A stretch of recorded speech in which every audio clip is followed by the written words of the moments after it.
ആഗോള സംഘർഷം വീണ്ടും അതീവ അപകടകരമായ ഘട്ടത്തിലേക്ക് നീങ്ങുന്ന സാഹചര്യത്തിൽ ഇറാന്റെ പരമോന്നത നേതാവ് ആയത്തുള്ള അലി ഖമേനി നടത്തിയ പ്രസ്താവന അന്താരാഷ്ട്ര രാഷ്ട്രീയ രംഗത്ത് വലിയ ചർച്ചകൾക്ക് വഴിയൊരുക്കിയിരിക്കുകയാണ്. ഇസ്ലാമിക് റിപ്പബ്ലിക്കിനെ അട്ടിമറിക്കാൻ അമേരിക്ക ഒരിക്കലും ജയിക്കില്ലെന്ന് തുറന്നു പറഞ്ഞ ഖമേനി ലോകത്തിലെ ഏറ്റവും ശക്തമായ സൈന്യമെന്ന അമേരിക്കയുടെ അഭിമാനം പോലും കനത്ത പ്രഹരങ്ങൾ നേരിടേണ്ടി വരുമെന്ന കടുത്ത ഭാഷയിൽ മുന്നറിയിപ്പ് നൽകിയിരിക്കുകയാണ്. ഇറാനും അമേരിക്കയും തമ്മിൽ ഉയർന്നു വരുന്ന സംഘർഷങ്ങൾക്കിടയിലും ഒമാന്റെ മധ്യസ്ഥതയിൽ ജനീവയിൽ നടക്കുന്ന ചർച്ചകളുടെ പശ്ചാത്തലത്തിലാണ് ഖമേനിയുടെ പ്രസ്താവന വന്നിരിക്കുന്നത് എന്നതും സംഭവത്തിന് കൂടുതൽ രാഷ്ട്രീയ പ്രാധാന്യം നൽകുന്നു. കിഴക്കൻ അസർബൈജാൻ പ്രവേശിയിൽ നിന്നുള്ള ജനങ്ങളുമായി നടത്തിയ കൂടിക്കാഴ്ചയിലാണ് ഖമേനി വാക്കുകൾ ഉച്ചരിച്ചത്. അമേരിക്കൻ പ്രസിഡന്റ് ഡൊണാൾഡ് ട്രംപ് നടത്തിയ പ്രസ്താവനയെ ചൂണ്ടിക്കാട്ടിയ ഖമേനി 47 വർഷമായി അമേരിക്കക്ക് ഇസ്ലാമിക് റിപ്പബ്ലിക്കിനെ ഇല്ലാതാക്കാൻ കഴിഞ്ഞിട്ടില്ലെന്നും അമേരിക്കൻ പ്രസിഡന്റ് തന്നെ അത് പറഞ്ഞിരുന്നുവെന്നും സ്വന്തം ജനങ്ങളോട് അദ്ദേഹം അതിനെക്കുറിച്ച് പരാതിപ്പെട്ടെന്നും എന്നാൽ 47 വർഷമായി അമേരിക്കക്ക് ഇറാനെ തകർക്കാൻ കഴിഞ്ഞിട്ടില്ല, അതൊരു നല്ല സമ്മതമാണ് എന്നുമാണ് പറഞ്ഞത്. തുടർന്ന് അദ്ദേഹം ശക്തമായ വാക്കുകളിൽ കൂട്ടിച്ചേർത്തത് ഇങ്ങനെ: ഞാൻ പറയുന്നു, നിങ്ങൾക്കിനി ഒരിക്കലും അത് ചെയ്യാൻ കഴിയില്ല. ഇറാനെ സംബന്ധിച്ചിടത്തോളം 1979 ഇസ്ലാമിക വിപ്ലവത്തിന് ശേഷം അമേരിക്ക നടത്തിയ ഉപരോധങ്ങളും രാഷ്ട്രീയ സമ്മർദ്ദങ്ങളും രഹസ്യ ഇടപെടലുകളും വർഷങ്ങളായി തുടർന്നു വരുന്ന ഒന്നാണ്. ആ പശ്ചാത്തലത്തിലാണ് ഖമേനി 47 വർഷം എന്ന വാചകം ഉപയോഗിച്ച് അമേരിക്കയുടെ പരാജയം തുറന്നുകാട്ടുന്നത്. ഇറാന്റെ ഭരണകൂടം തകർക്കുക എന്ന ലക്ഷ്യം അമേരിക്ക പലതവണ മുന്നോട്ട് വെച്ചിട്ടുണ്ടെങ്കിലും അതിന് സാധിക്കാത്തതിനെ ഖമേനി ഒരു രാഷ്ട്രീയ വിജയമായി തന്നെ ചിത്രീകരിക്കുകയാണ്. അതിലൂടെ അദ്ദേഹം രാജ്യത്തിനകത്ത് ആത്മവിശ്വാസം വർദ്ധിപ്പിക്കുകയും വിദേശ ശക്തികൾക്ക് ഒരു മുന്നറിയിപ്പ് നൽകുകയും ചെയ്തിരിക്കുകയാണ് എന്ന വിലയിരുത്തലാണ് ഉയരുന്നത്. ഖമേനിയുടെ പ്രസ്താവനകളെ കൂടുതൽ ശക്തമാക്കിയ മറ്റൊരു ഭാഗം അമേരിക്കയുടെ സൈനിക ശക്തിയെക്കുറിച്ചുള്ള അദ്ദേഹത്തിന്റെ പരാമർശങ്ങളാണ്. അമേരിക്കൻ പ്രസിഡന്റ് പലതവണ ലോകത്തിലെ ഏറ്റവും ശക്തമായ സൈന്യമെന്ന അമേരിക്കൻ സൈന്യത്തെ വിശേഷിപ്പിക്കുന്നതിനെ പരിഹസിച്ച ഖമേനി ലോകത്തിലെ ഏറ്റവും ശക്തമായ സൈന്യത്തിനും ചിലപ്പോൾ എഴുന്നേൽക്കാൻ കഴിയാത്ത വിധം ഒരടി കിട്ടിയേക്കാം എന്ന് പറഞ്ഞു. ഈ വാക്കുകൾ വെറും വാചകങ്ങളല്ല, മറിച്ചൊരു ശക്തമായ ഭീഷണി സൂചനയാണെന്ന രീതിയിലാണ് പല അന്താരാഷ്ട്ര നിരീക്ഷകരും വിലയിരുത്തുന്നത്.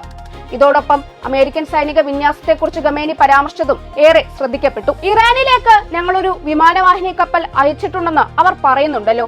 ശരി, ഒരു വിമാനവാഹിനി കപ്പൽ അപകടകരമായ ഉപകരണമാണ്. പക്ഷേ കപ്പലിനേക്കാൾ അപകടകരമാണ് അതിനെ കടലിന്റെ അടിത്തട്ടിലേക്ക് അയക്കാൻ കഴിയുന്ന ആയുധമെന്ന ഖമേനിയുടെ വാക്കുകൾ ലോകമാധ്യമങ്ങളിൽ വ്യാപകമായി ശ്രദ്ധിക്കപ്പെട്ടു. അത് നേരിട്ട അമേരിക്കൻ നാവിക ശക്തിയോട് നൽകിയ മുന്നറിയിപ്പായാണ് വിലയിരുത്തപ്പെടുന്നത്.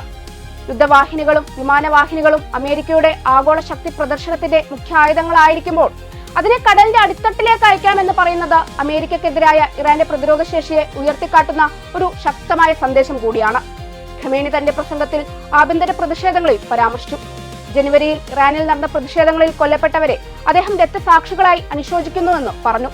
എന്നാൽ പ്രതിഷേധങ്ങളെ അദ്ദേഹം ഒരു സാധാരണ ആഭ്യന്തര ജനപ്രക്ഷോഭമായി ചിത്രീകരിച്ചില്ല, മറിച്ച് അത് ശത്രു നയിക്കുന്ന ഒരു ഗൂഢാലോചനയുടെ ഭാഗമെന്ന രീതിയിലാണ് അദ്ദേഹം വിഷയത്തെ അവതരിപ്പിച്ചത്. പ്രതിഷേധങ്ങളിൽ കൊല്ലപ്പെട്ടവരെ ഖമേനി 3 വിഭാഗങ്ങളായി വിഭജിച്ചതും ശ്രദ്ധേയമാണ്.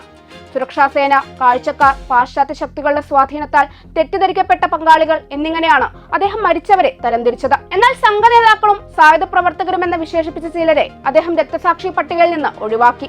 വിദേശ ശത്രുക്കളിൽ നിന്ന് പണവും ആയുധങ്ങളും കൈപ്പറ്റിയവരാണ് എന്നാരോപിച്ച് അവരെ രാജ്യദ്രോഹികളായി അദ്ദേഹം ചിത്രീകരിച്ചു. വിദേശ ശത്രുക്കളിൽ നിന്ന് പണവും ആയുധങ്ങളും കൈപ്പറ്റിയവരെന്നാരോപിച്ച് അവരെ രാജ്യദ്രോഹികളായി അദ്ദേഹം ചിത്രീകരിച്ചു. അതേസമയം തെറ്റിദ്ധരിക്കപ്പെട്ടവരോട് കരുണയും ക്ഷമയും കാണിക്കണമെന്നും അദ്ദേഹം ആഹ്വാനം ചെയ്തു. ഇതൊരു ഭാഗത്ത് ഭരണകൂടത്തിന്റെ കർശന നിലപാട് വ്യക്തമാക്കുമ്പോഴും മറ്റൊരു ഭാഗത്ത് പൊതുജനങ്ങളെ സമാധാനിപ്പിക്കാനുള്ള ശ്രമമായും കണക്കാക്കപ്പെടുന്നു. ഇറാന്റെ ആഭ്യന്തര രാഷ്ട്രീയ സാഹചര്യം കൂടുതൽ ചൂടുപിടിപ്പിക്കുന്ന സമയത്ത് വിദേശ നയത്തിൽ ഇത്തരം കടുത്ത നിലപാടുകൾ സ്വീകരിക്കുന്നത് ഭരണകൂടത്തിന് ഒരു തന്ത്രപരമായ ആയുധം കൂടിയാണ്. അടിച്ചേൽപ്പിക്കപ്പെട്ട സാമ്പത്തിക ഉപരോധങ്ങൾ ജനജീവിതം ദുസ്സഹമാക്കുമ്പോഴും വിദേശ അധിനിവേശ ശക്തികൾക്ക് മുമ്പിൽ മുട്ടുമടക്കാതെ ദേശീയൈക്യം കാത്തു സൂക്ഷിക്കാനാണ് ഇറാൻ ഭരണകൂടം ശ്രമിക്കുന്നത്.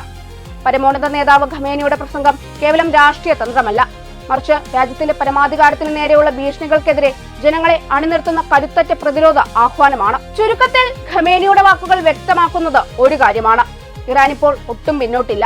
അമേരിക്കയുടെ സൈനിക ശക്തിയെ വെല്ലുവിളിക്കുന്ന തരത്തിലുള്ള പ്രസ്താവനകൾ, ഭരണകൂടം തകർക്കാനാകില്ലെന്ന ഉറച്ച പ്രഖ്യാപനം, വിമാനവാഹിനി കപ്പലുകളെ വരെ ലക്ഷ്യമിടുന്ന ഭീഷണി, ഇതെല്ലാം ചേർന്ന് മിഡിൽ ഈസ്റ്റിലെ സംഘർഷ സാധ്യതയെ വീണ്ടും ഉയർത്തുകയാണ്. ജനീവയിൽ നടന്ന ചർച്ചകൾ സമാധാനത്തിലേക്ക് നയിക്കുമോ, അതോ അമേരിക്കയുടെ വാചക കസരത്തുകളും ശക്തി പ്രദർശനങ്ങളും യുദ്ധഭീതിയെ കൂടുതൽ വലുതാക്കുമോ എന്നാണ് ഇനി ലോകം ഉറ്റുനോക്കുന്നത്.